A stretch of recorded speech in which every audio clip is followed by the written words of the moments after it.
The National News Desk, locally covered, nationally connected. Israel strikes nuclear sites in Iran, the deadly retaliation as the world holds its breath. Don't you regard your dangerous inflammatory rhetoric as a problem? Blue state governors grilled over sanctuary policy. Republicans making it personal as anti-ICE protests intensify. This is only going to continue and be increased until we have peace on the streets of Los Angeles. The White House enhancing their arsenal in LA. The anti-ICE movement now toe-to-toe with U.S. forces. From the nation's capital, this is the National News Desk, America's News. Now, I'm Dee Dee Gatton, and on this weekend edition, we take a look at the big headlines of the week, and we look ahead at what to expect, starting with the 4 big stories we've been following this week. Anti-ICE protests explode nationwide. The federal deployment of military troops to Los Angeles, igniting a political powder keg. The U.S. celebrates the Army's 250th anniversary with a military parade in our nation's capital. And the U.S. and China agree to the framework of a possible trade deal. But first, developing now, Iran has fired more than 100 drones at Israel in response to the Israeli military launching nuclear site strikes. Iranian state media reports the leader of the paramilitary Revolutionary Guard and 2 nuclear scientists are dead. Israel's attack comes after Iran announced plans to advance its nuclear enrichment program. Israeli officials defend the move as a preventative measure. We decided not to wait for Iran to attack us with nuclear capabilities. We knew that they were plotting to do that. And while they were talking with many countries and negotiating, they moved secretly with a military plan to attack Israel. The U.S. anticipated Israel's attack, pulling some diplomats from nearby Iraq and offering voluntary evacuations for the families of U.S. troops in the wider region. Continuing coverage, the court battle over the legality of President Trump's deployment of National Guard troops in L.A. continues. On Friday, an appeals court temporarily blocked the order a federal judge made Thursday that instructed the president to return control of the troops to California. This comes after the president deployed 4,000 troops to quell the anti-ICE protests in Los Angeles. California's governor sued to block the Guard's deployment, a hearing on the issue set for Tuesday. The FBI says it is now investigating the funding behind the anti-ICE protests in LA. Some lawmakers fear foreign influence and ideological donations are fueling the violence. The National News Desk, Jeff Harris, reports. Our researchers found there are 2 main organizations involved in funding these LA protests: the Coalition for Humane Immigrant Rights and the Central American Resource Center, both receiving government funding at the federal and also state levels. FBI Director Kash Patel announcing this week the FBI is investigating any and all monetary connections responsible for these riots, following mostly peaceful demonstrations in response to several immigration raids in LA late last week. Anti-ICE protests began escalating. Immigration officers assaulted, vehicles burned, and businesses looted. Acting ICE Director Todd Lyons calling it pure chaos. If you have to watch out for a burnt car, that isn't a peaceful protest. David Carter, who teaches criminal justice at Michigan State, says funding protests is not uncommon and not all are violent. But the FBI's investigation won't focus on the act of funding, rather the intent behind the money given. Funding to support illegal activities would be unlawful. Our researchers found 2 organizations heavily involved in these protests. The Coalition for Humane Immigrant Rights, who receives nearly $34 million a year in government grants, including private donations from Act Blue, a Democratic fundraising platform. The Central American Resource Center is the second, receiving federal and California state grants along with some private funding. President Trump speaking in Fort Bragg Tuesday, saying some protesters are being compensated. They're incompetent, and they paid troublemakers. A history professor at Cedarville University, Stanley Schwartz, compares what's happening in L.A. to the death of George Floyd in 2020. Organic, peaceful protests turning into organized, professional, and violent ones. The conflict from the very beginning is citizens against law enforcement. So it becomes very difficult then to tamp down a protest as it's becoming more violent. Now, Carter says the FBI will likely look at infrastructure first to find where the funding is coming from, since there is usually a core group of protesters receiving resources like training that others don't get. I'm Jeff Harris reporting from Washington. The Trump administration is asking the public to help ICE agents locate illegal immigrants. The Department of Homeland Security releasing this flyer on social media Thursday promoting a new hotline to call in tips to ICE. The flyer urges Americans to help your country and help yourself by reporting foreign invaders. Blue states' immigration policies are under the microscope in Congress with a high-profile hearing featuring Democrat governors defending their choices to limit cooperation with the federal government.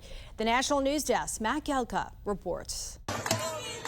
House Republicans teed off on so-called sanctuary state governors from blue states, including Illinois Governor J.B. Pritzker, New York's Kathy Hochul, and Minnesota's Tim Walz over their state's immigration policies. You're calling ICE agents modern-day Nazis.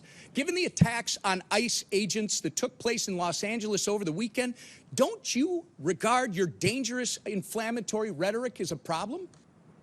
The questions do you want me to answer first? So, sir, it saddens me that you refuse to express regret. Republicans took turns citing immigrant-related crimes in the states where they said the governors didn't do enough to prevent them from happening. He found a sleeping woman on the subway, lit her on fire, and burned her alive. This is in Kathy Hochul's New York. And as I'm sure you are aware, and I'll remind you, that ICE issued an order to detain this violent criminal, but that was rejected by New York officials due to sanctuary state laws. Now, do you know who Raymond Rojas Basilio is? I just want to say this. These crimes are horrific. Because of your sanctuary state policies. The hearing going on while another blue state, California, is in the national spotlight after anti-ICE protests turned violent over the weekend.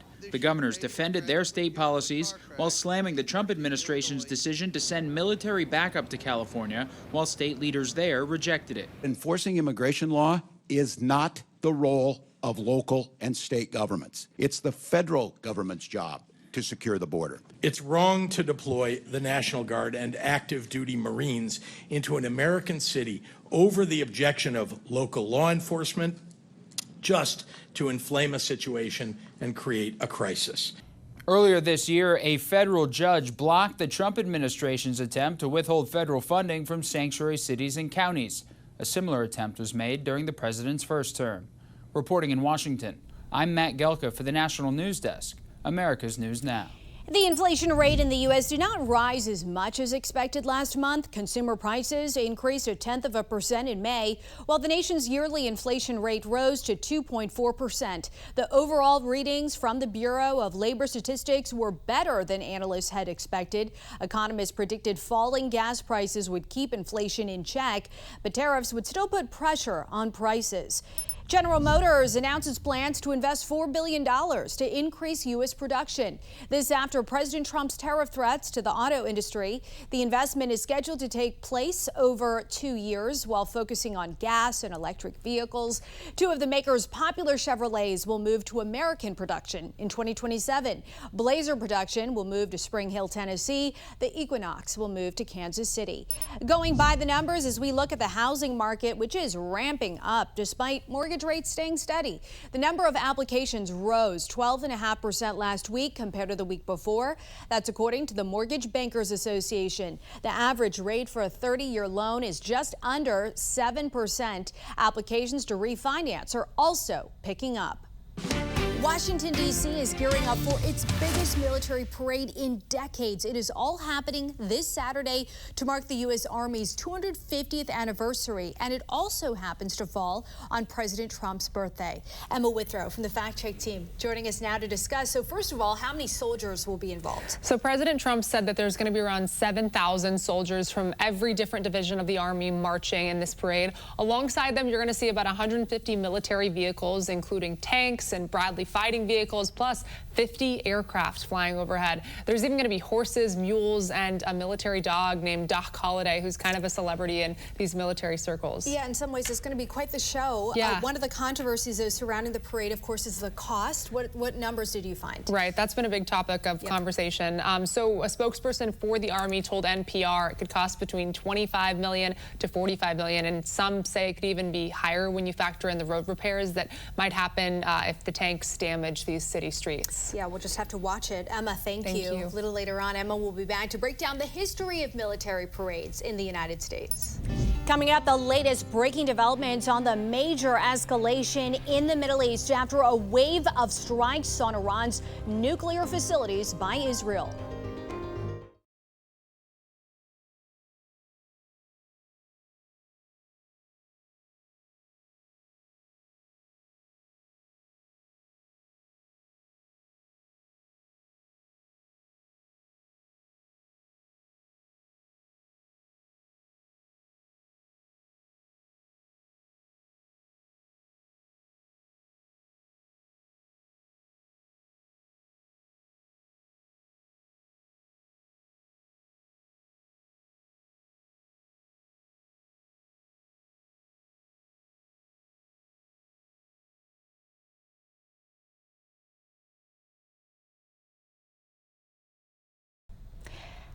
A rare sight in congressional politics, a conservative senator introducing a bill to raise the federal minimum wage. Missouri Senator Josh Hawley's bill would raise the federal standard to $15 per hour starting next year. It would also schedule increases in the years to follow to match inflation. The current federal minimum wage sits at $7.25 per hour. It hasn't risen since 2009. And a major military escalation in the Middle East. This in response to Israel's wave of airstrikes targeting Tehran's nuclear program.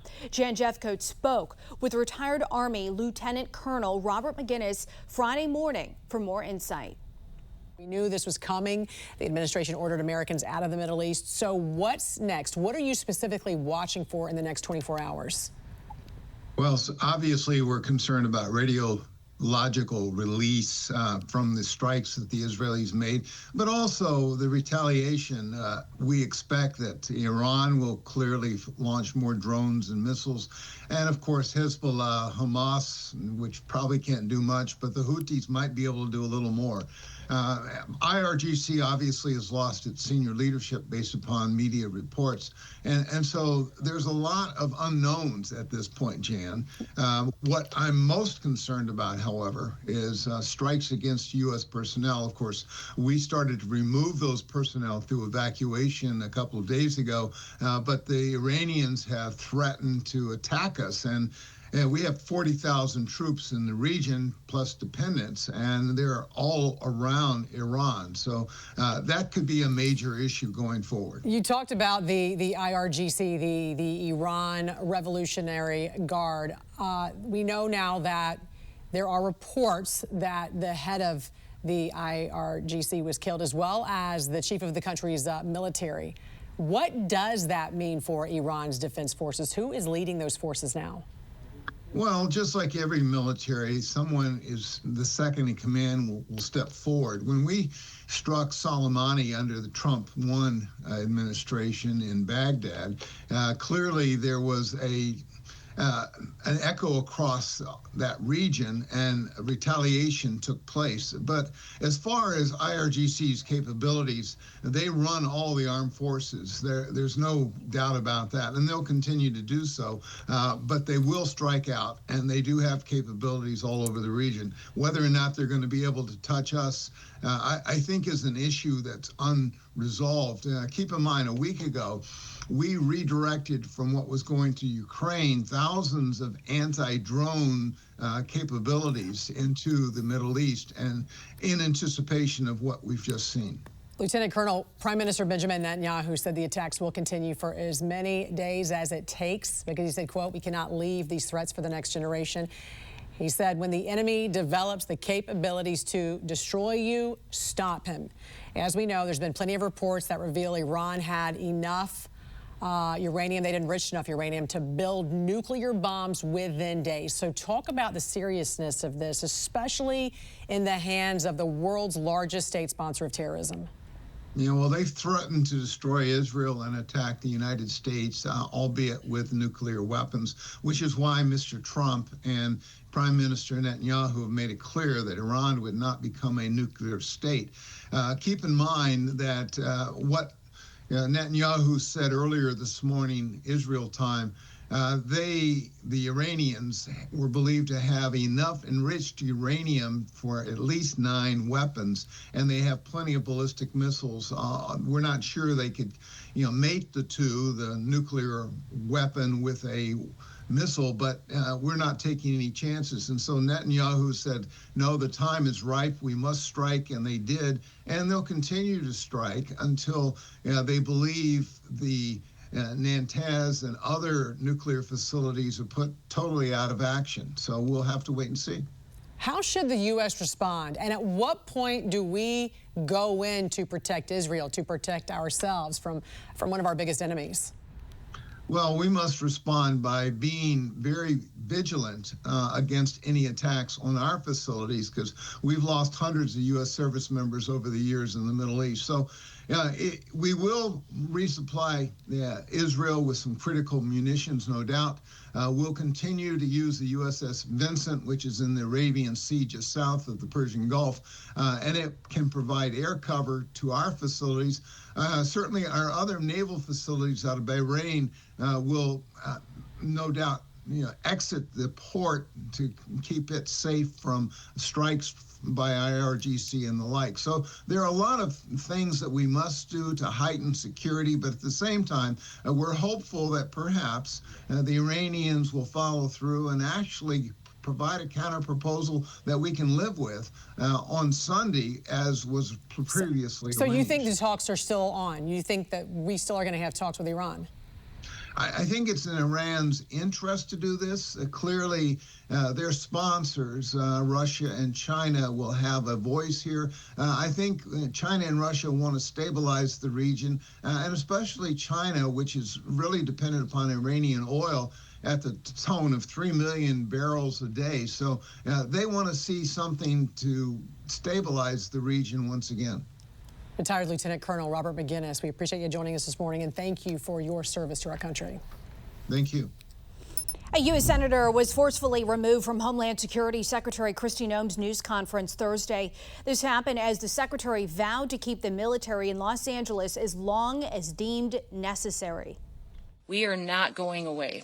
We are staying here to liberate this city from the socialist and the burdensome leadership that this governor and that this mayor have placed on this country and what they have tried to insert into this city.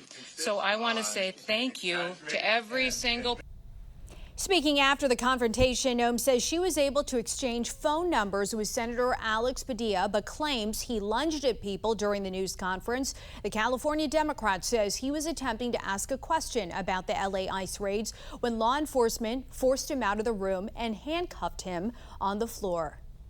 If this is how the Department of Homeland Security responds to a senator with a question, you can only imagine what they're doing to farm workers, to cooks, to day laborers out in the Los Angeles community and throughout California and throughout the country.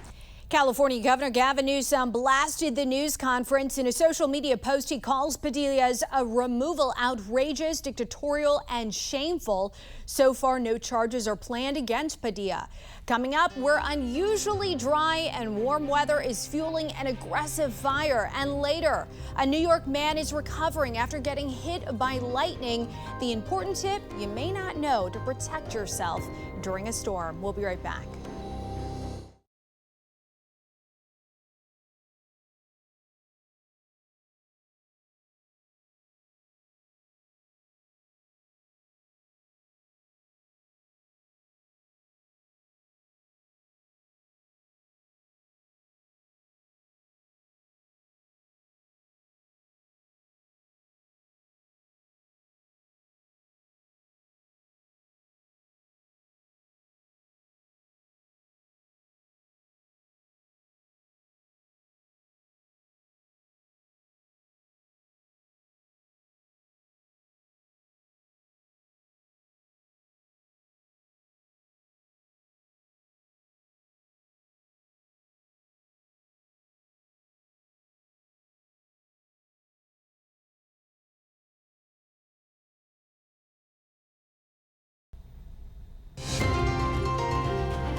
The National News Desk team of reporters is bringing you the headlines from coast to coast. We're taking the pulse of America. And we start in New York, where a man is recovering from a lightning strike. This was the house Lock volunteer fire members responded to at around 9:30 Monday evening. The man inside struck by lightning while he was under his enclosed porch. The Cayuga County Sheriff thinks he may have been shutting a window when the strike happened. It was a call Lock's volunteer fire chief couldn't believe. I wasn't able to find out until about 10 o'clock this morning that he returned home at 6 a.m. and that he was doing fine and all that stuff. It was a relief and all that stuff because the victim was a personal friend of mine. Getting inside the home, those lightning strikes, about 1/3 of those in total can happen within a structure. But getting inside the home, staying away from windows and doors, not maintaining contact with walls within the house are definitely important, or on any surface that could be conductive. It was Monday morning, June 2nd, when detectives approached Jacob Bigelow outside his West Palm Beach home. Detective Gomez at the Sheriff's Office. Anybody else? What he doesn't know is that they will soon ask him about a woman who at this very moment is in a hospital fighting for her life. You have no idea where she's at? Is that like a normal thing for you, or?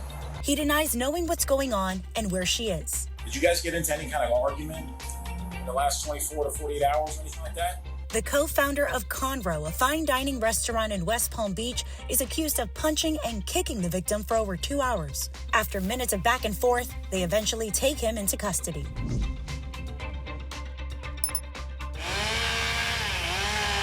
Seven miles east of Clay Elm in Teanaway. It's unseasonably dry and warm for June. The Red Bridge Road fire is leaving behind a trail of destruction.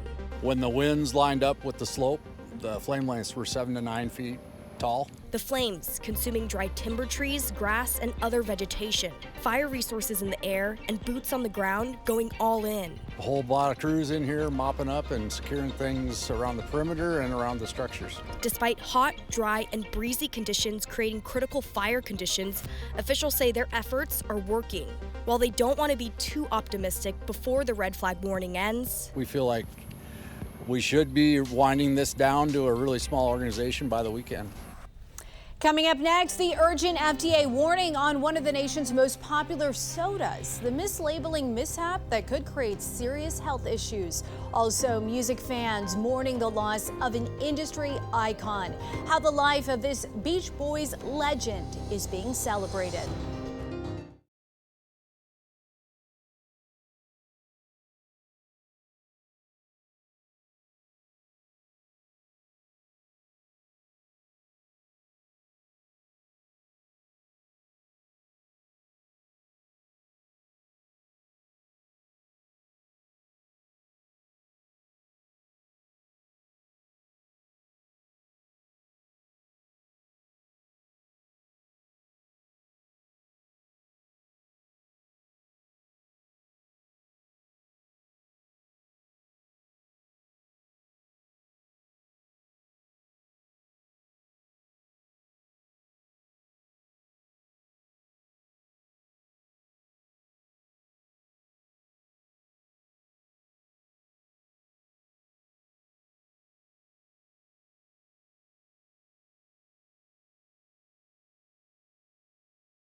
Taking a look at the top trending stories on our website right now. Brian Wilson, co-creator of the iconic band The Beach Boys, dies at the age of 82. He has been hailed as one of the most influential composers in modern music history, and fans say he leaves behind a lasting legacy. Also, Rick Moranis is finally returning to the big screen for Spaceballs 2, set to be released in 2027. Moranis will be reprising his role as Dark Helmet in the Star Wars spoof from Mel Brooks. And actor and director Justin Baldoni's lawsuit against Blake Lively and her husband Ryan Reynolds has been dismissed. Baldoni's attorneys have vowed to continue fighting. Those stories and more available right now at thenationaldesk.com. The FDA upgrading a recall on mislabeled cases of Dr. Pepper Zero Sugar. Turns out the cases were found to contain full sugar, causing a potential health risk for people with diabetes or anyone limiting their sugar intake. The cans in question have a Best Buy date of February 16, 2026. More than 19,000 cases were distributed to retailers in Florida, Georgia, and South Carolina. More than 1 million power banks from Anchor Innovations Limited are being recalled due to reported overheating. The company received 19 reports of explosions and fires, which resulted in a few minor injuries. The recall only applies to the A1263 model. It was sold from 2016 to 2022. Consumers are advised to contact Anchor for a replacement. Coming up, lawmakers in the hot seat as questions swirl surrounding stock market trades around key tariff announcements. A deeper dive into the financial records as calls for a Capitol Hill ban on trading grow louder. You're watching the National News Desk, America's News Now. You can catch us live weekdays from 6 a.m. to 11 a.m. and 10 p.m. to midnight Eastern Time, and anytime online at thenationaldesk.com. We'll be right back.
The National News Desk, locally covered, nationally connected. He makes electric cars, and we're saying you're not going to be able to make electric cars, or you're not going to be forced to make all of those cars. You can make them, but it'll be by the market, judged by the market. California's efforts to cut car emissions gutted. The White House now fueling gas-powered car production.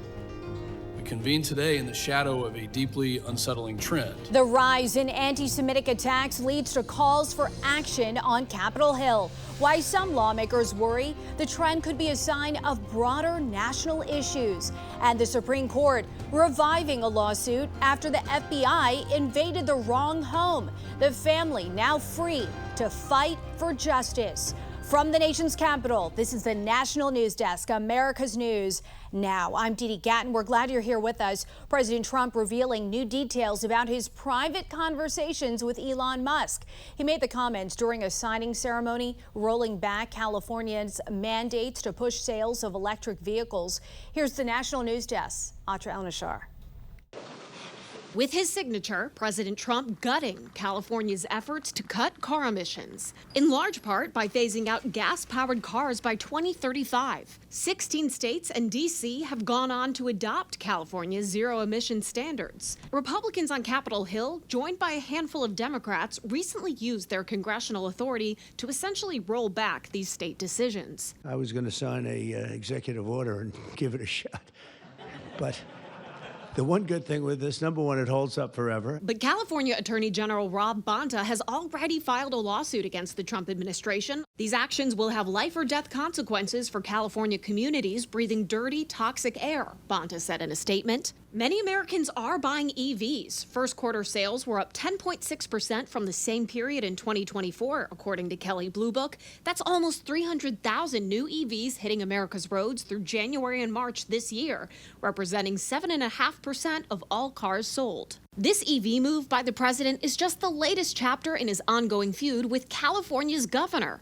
They're currently sparring in the national spotlight over Trump's decision to deploy the military to LA over anti-ICE protests. The president is well aware this move may deal a blow to his newest political foe and Tesla CEO, Elon Musk. He makes electric cars, and we're saying you're not going to be able to make electric cars, or you're not going to be forced to make all of those cars. You can make them, but it'll be by the market, judged by the market.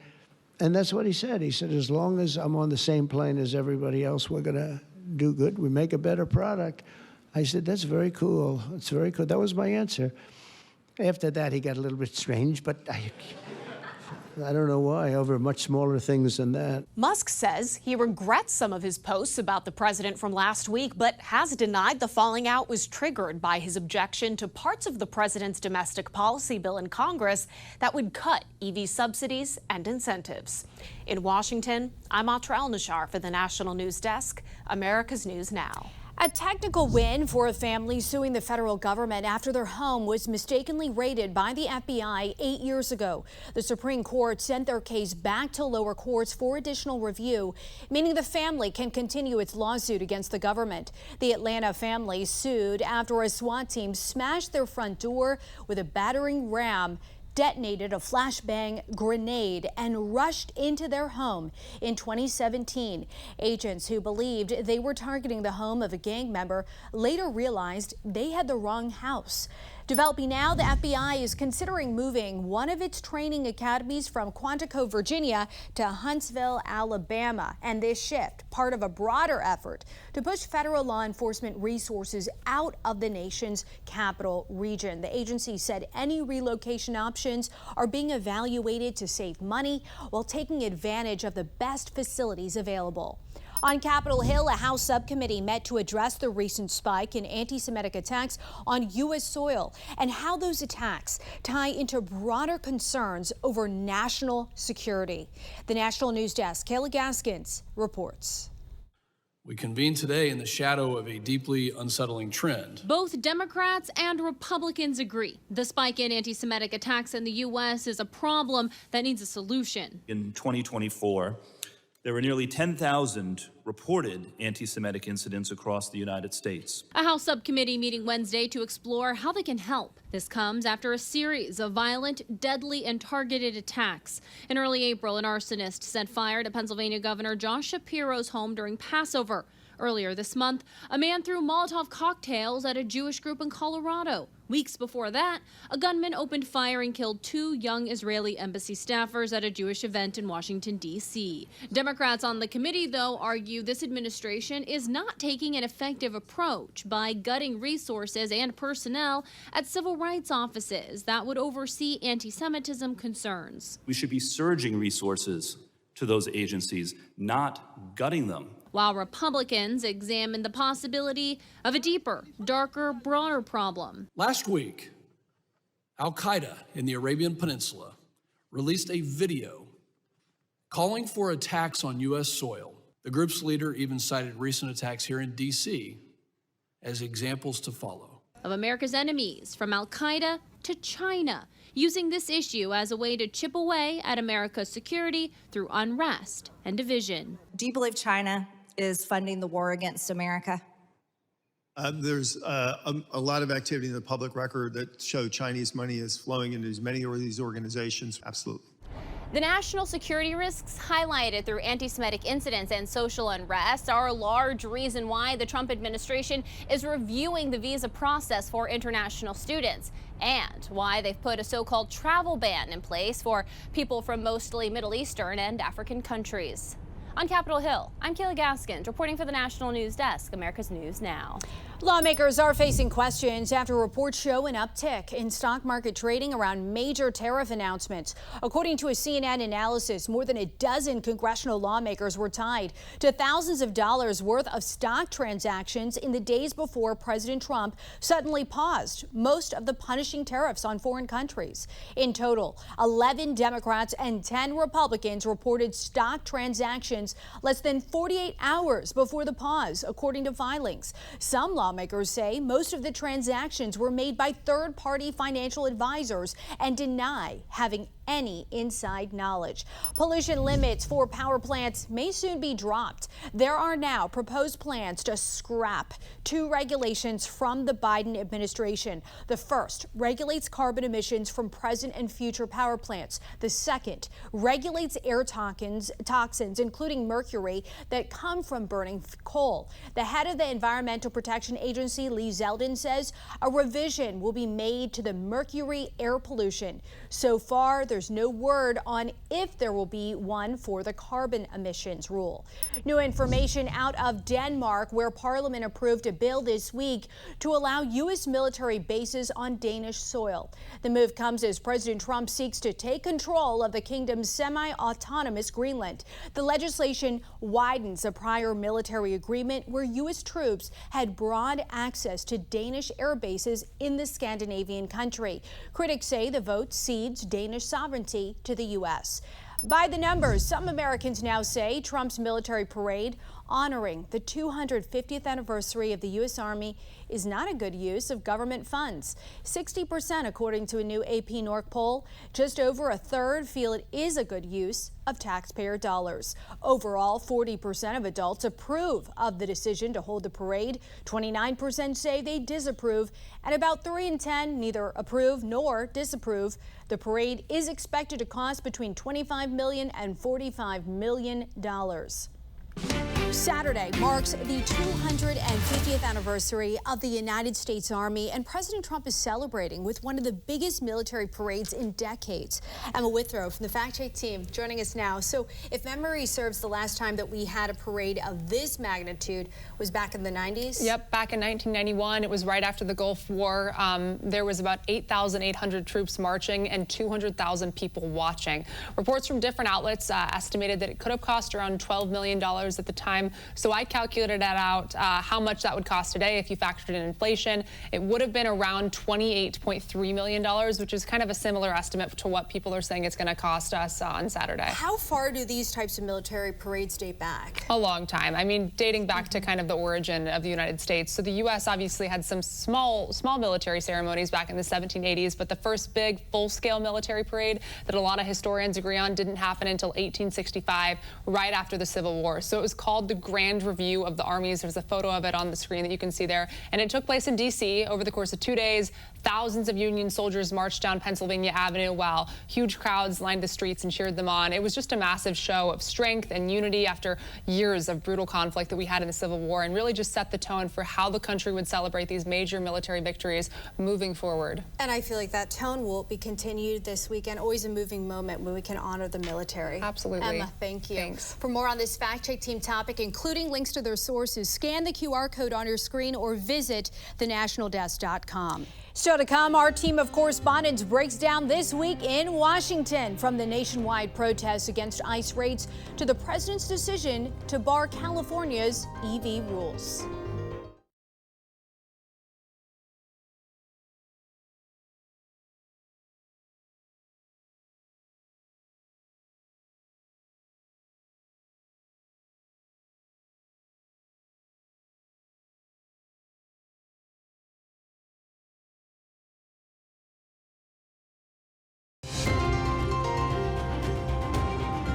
And welcome back. Our Washington Bureau covers the nation's capital every day, and our team of correspondents reports on the important issues facing the country and how they impact you. President Trump's deportation policies dominating the news cycle this past week as some of the protests against ICE raids turned violent in Los Angeles, resulting in President Trump sending in the military against California Governor Gavin Newsom's wishes. Meanwhile, 3 Democratic governors were grilled on Capitol Hill about their state's so-called sanctuary policies. National correspondent Matt Galka, what happened there? Well, Steve, House Republicans have pretty much been waiting for this moment to haul in some blue state governors and tee off on them for these sanctuary state policies. This week, that include Illinois' Governor J.B. Pritzker, New York's Kathy Hochul, and Minnesota Governor Tim Walz. These sanctuary state policies, which pretty much limit the interaction between local law enforcement and federal ICE agents as they do their immigration raids, those policies have been a very steady target of House Republicans and Republicans in general, especially as we've seen the immigration crackdown across the country. Obviously, a lot of that coming to a head with Los Angeles, as you mentioned. And this hearing featured a lot of Republicans basically going back and forth with these governors and citing a number of immigrant-related crimes that have happened in their states, and the Republicans in the House committee basically telling these governors they weren't doing enough to prevent these sort of crimes from happening, and that led to some pretty testy exchanges between some of the members of Congress and these governors. He found a sleeping woman on the subway, lit her on fire, and burned her alive. This is in Kathy Hochul's New York. And as I'm sure you are aware, and I'll remind you, that ICE issued an order to detain this violent criminal, but that was rejected by New York officials due to sanctuary state laws. Now, do you know who Raymond Rojas Basilio is? I just want to say this. These crimes are horrific. Because of your sanctuary state policies. Now, for those Democratic governors, a lot of their defense centered around one main thing, which is immigration enforcement is a federal issue. It is not a state issue, and many of them said they do comply with those federal orders when there is due process going on. And all of them also basically said that the Trump administration's decision to activate the National Guard and Marines, send those members of the military to California was way over the line for them. And also, Steve, playing in the background of all of this, at least 2 of those 3 members, those Democratic governors, they have been tossed around as potential candidates for Democrats for 2028 presidential candidates. So all of that, the political aspect, is going on in the background as both Republicans and Democrats try to make their points on this obviously very contentious issue. Yeah, an issue not going away. Matt Galka, thank you. Meanwhile, Republicans are looking as to who may be funding the growing number of protests throughout the country. National correspondent Kayla Gaskins, you've been digging into this. What have you found out? Yeah, Steve. So from the outset, Republicans are arguing that although these riots and demonstrations that have since started in LA and kind of taken off steam around the country, that while they might appear organic and grassroots in nature, they don't believe that that's actually the case. And some Republican lawmakers are now arguing that there's actually some powerful puppet masters that are fueling the riots that we're seeing take place in Los Angeles. This was a really big topic this week. President Trump mentioned it, calling these people agitators and paid professionals. officials. Senator Josh Hawley says that these aren't spontaneous at all, and he said they're about as authentic as AstroTurf. Now, Senator Hawley is spearheading an effort in Congress to launch investigations into the riots, into the funding behind the riots, and he's actually specifically calling out this organization called CHIRLA, that stands for Coalition for Humane Immigrant Rights. Now, CHIRLA receives a lot of money from the state of California. The group that I talked to opened the books actually said they received $35 million just last year alone. It has gotten out of hand, and this is in part due to funding from taxpayers. That state funds have been given to these organizations that are encouraging rioters, and they are encouraging people to block ICE. So Senator Hawley is saying that they've received credible reporting that CHIRLA has provided logistical and financial support to the people that are going out and really wreaking havoc across LA. There's other organizations as well, labor unions and such, that Congress is also looking into. But there's also private individuals, and one China-based billionaire in particular is getting a lot of attention this past week. Neville Singham. He actually lives in Shanghai, but he donates a lot of money to these foundations that then funnel money into some of these big political groups. So lawmakers really want to bring him here to Capitol Hill, and they want to investigate his ties to the Chinese Communist Party and his funding for something called the Party for Socialism and Liberation. And Steve, this party has been tied not just to the LA riots, but it's also been tied to the protests we saw at Columbia University and the murder of the 2 Israeli embassy staffers. So GOP lawmakers think all of this could be have an undercurrent that brings them all together, and they want to get to the bottom of that. Yeah, yet another political flashpoint in this highly, highly controversial issue. National correspondent Kayla Gaskins, thank you. And as the war of words between Trump and California's governor rages on, the president signed bills barring the state's electric vehicle rules and mandates. National correspondent Audra Elnishar, you were at the White House for the bill signing. Right, Steve. You know, this is obviously part of the president's energy agenda. It's something he was planning to do all along, but this subtext is full of personal politics that certainly cannot be ignored. So first, on the substance, the president signed 3 congressional resolutions of disapproval. To translate, Congress is able to use its legislative authority to basically undo state rules. In this case, they were certain 3 separate rules that California rolled out, first of its kind. They were actually adopted by 16 other states in the District of Columbia. And the biggest of which, the most significant that people are paying the most attention to, would phase out gas-powered cars by 2035. But of course, it's, you know, California, and we're all talking about the spat between Gavin Newsom and the president. And that's something that Trump certainly touched on during this signing ceremony about pulling back these EV measures. But of course, then there's Elon Musk, the CEO of Tesla. Tesla's been struggling a lot since Musk has tied himself to the president. And there was that very, shall we say, public falling out with the president and Musk on social media late last week. And there's been a lot of palace intrigue about what has been happening behind the scenes since then, if the 2 men will ever speak again. Here's what the president said that I think provides some context. He makes electric cars, and we're saying you're not going to be able to make electric cars, or you're not going to be forced to make all of those cars. You can make them, but it'll be by the market, judged by the market. And that's what he said. He said, as long as I'm on the same plane as everybody else, we're going to do good. We make a better product. I said, that's very cool. It's very cool. That was my answer. After that, he got a little bit strange, but I don't know why, over much smaller things than that.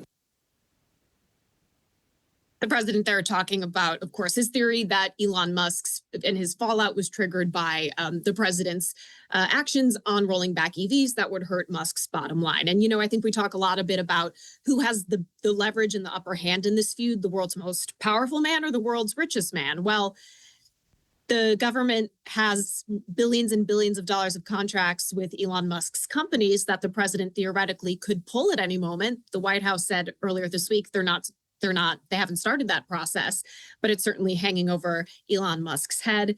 Again, a lot of palace intrigue here, but you heard the president say there, you know, he doesn't seem to have very many hard feelings, at least publicly, about Musk, but it's certainly something to pay attention to. Audra, Kayla, Matt, top-notch reporting as always. Thank you all for your hard work. Back to you. Coming up next here on the National News Desk, an invitation to participate in a Baltimore Orioles Honor Guard ceremony turned down. The stadium policy the Sheriff's Department says they're uncomfortable with.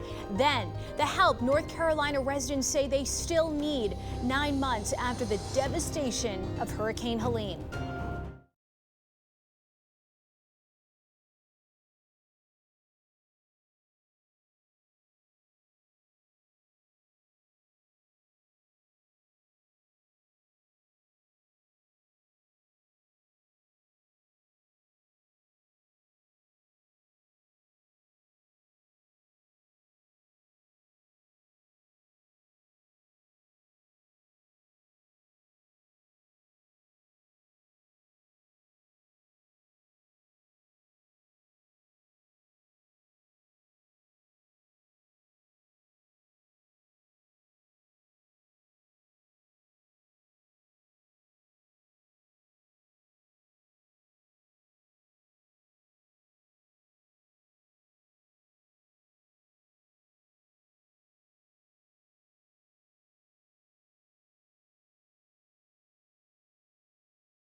The National News Desk team of reporters is bringing the headlines from coast to coast. We're taking the pulse of America, and we start in California with an anti-Trump protest.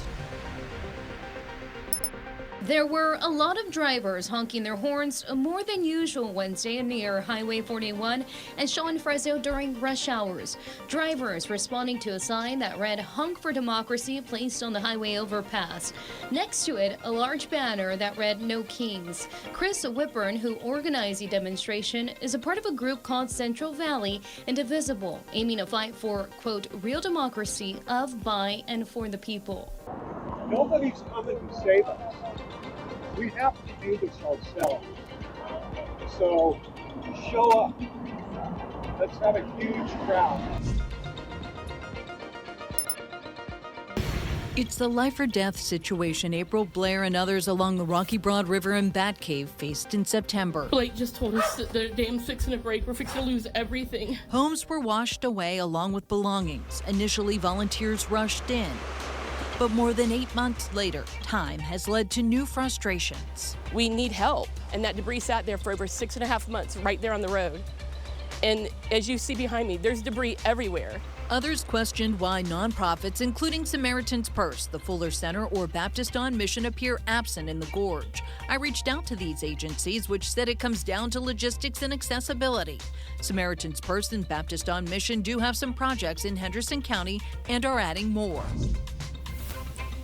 The Carroll County Sheriff's Office in Maryland has declined an invitation to participate in an honor guard ceremony at Camden Yards because of the Baltimore Orioles policy prohibiting firearms in the ballpark.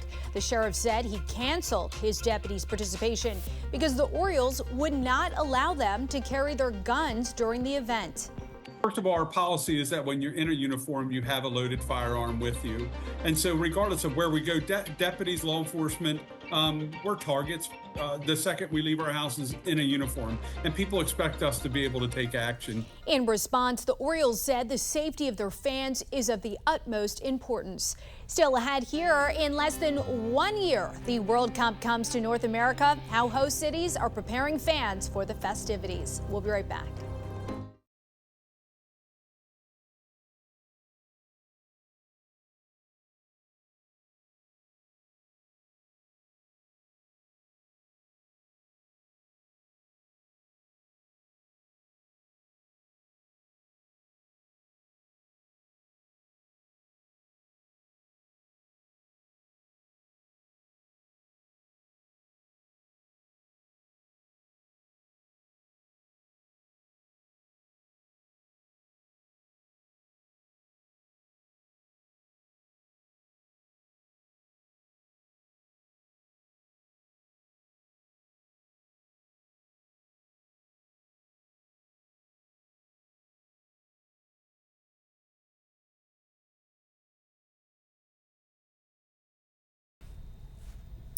Just 1 year out, cities across North America are already celebrating in anticipation of the 2026 FIFA World Cup. Mexico City and Seattle unveiling countdown clocks to count down the days until the international event. Other cities, you see them here, like Los Angeles, they hosted year-to-go parties with fans and soccer players. 16 cities, including Toronto, Dallas, and Seattle, will host a record 48 teams. That'll be all for us on the weekend edition of the National News Desk, America's News Now. Don't forget, you can catch us live from 6 a.m. to 11 a.m. and 10 p.m. to midnight Eastern Time. Check your local listings. You can also watch us online and catch up with the latest headlines on thenationaldesk.com. Thanks for watching the weekend edition of the National News Desk. I'm Dee Dee Gatton, and from all of us here, have a great week.